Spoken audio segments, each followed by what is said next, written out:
Hi guys, Mahesh friends. ఆంధ్రప్రదేశ్లో group 1 screen test సంబంధించి paper 1 paper 2కి ప్రాథమిక అనేది మనకు రిలీజ్ అవ్వడం జరిగింది.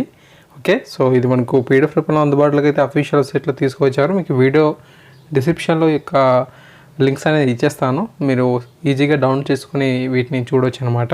ఓకే, సో ప్రాథమికపై మీకు ఏమైనా సందేహాలు ఉన్నా సరే ఖచ్చితంగా మీరు వారికి కంప్లైంట్ కూడా చేయొచ్చు. ఈ విధంగా మనకి ఇన్ఫర్మేషన్ అయితే ఉంది. పేపర్ 1 మరియు పేపర్ 2కి సంబంధించిన కీ అనేది మీకు వీడియో డిస్క్రిప్షన్లో లింక్స్ రూపంలో అందుబాటులోకి అయితే ఇవ్వడం జరిగింది. ఆ యొక్క లింక్స్ని క్లిక్ చేసి మీరు డైరెక్ట్గా ఈ యొక్క కేసుని చూడవచ్చు అనమాట. తద్వారా మీకు ఎన్ని మార్క్స్ అనేవి వచ్చాయని చెప్పి ఒక అంచనా అనేది వేసుకోవచ్చు. ఓకే, ఇది కేవలం ప్రాథమిక కీ మాత్రమే. సో దీనిలో ఉన్న ఏమైనా సరే మిస్టేక్స్ కనుక ఉన్నట్లయితే వాటన్నిటిని కూడా క్లియర్ చేస్తూ తర్వాత మనకు ఫైనల్ కీ కూడా రిలీజ్ చేసి మనకు నెక్స్ట్ ప్రాసెస్ అనేది ఉంటుంది. Okay, so thanks for watching this video. తప్పకుండా మరిన్ని ముఖ్యమైన అప్డేట్స్ కోసం మన యొక్క ఛానల్ని సబ్స్క్రైబ్ చేసుకొని సపోర్ట్ చేయండి. Thank you.